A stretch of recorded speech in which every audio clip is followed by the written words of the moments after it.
News paper দেখেন একেবারে news কারখানা হয়ে গেছে, সব চমৎকার চমৎকার বড় বড় সব খবর বেরিয়েছে। দেখেন 10 দিনের রিমান্ডে টুকু, পলক ও সৈকত। এর আগে সালমান এফ রহমান আর সাবেক আইনমন্ত্রী দুজনেরই 10 দিনের রিমান্ড মঞ্জুর করেছিলেন আদালত। প্রাথমিকের পর রোববার খুলছে মাধ্যমিক ও উচ্চ শিক্ষা প্রতিষ্ঠান।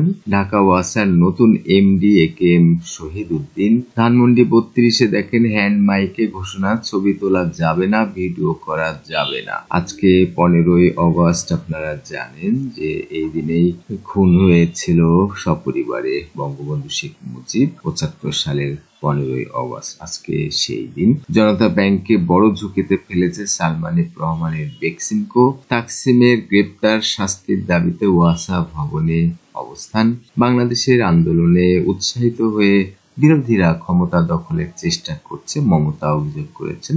গত অর্থবছরে বার্ষিক উন্নয়ন খরচ কমেছে 4.25%। এবারে দেখেন এসএসসি পরীক্ষা স্থগিত হয়েছিল, সেই পরীক্ষা 11ই সেপ্টেম্বরে শুরু হওয়ার কথা। আইডিআরএ প্রধানের পদত্যাগের দাবি দুর্নীতিগ্রস্ত সোনালী লাইফের কর্মীদের। বড় বড় সব খবর বেরিয়েছে পত্রপত্রিকায়। দেখেন এটা ডেইলি স্টারের বাংলা নিউজ পেপার থেকে নেওয়া হয়েছে। ধন্যবাদ।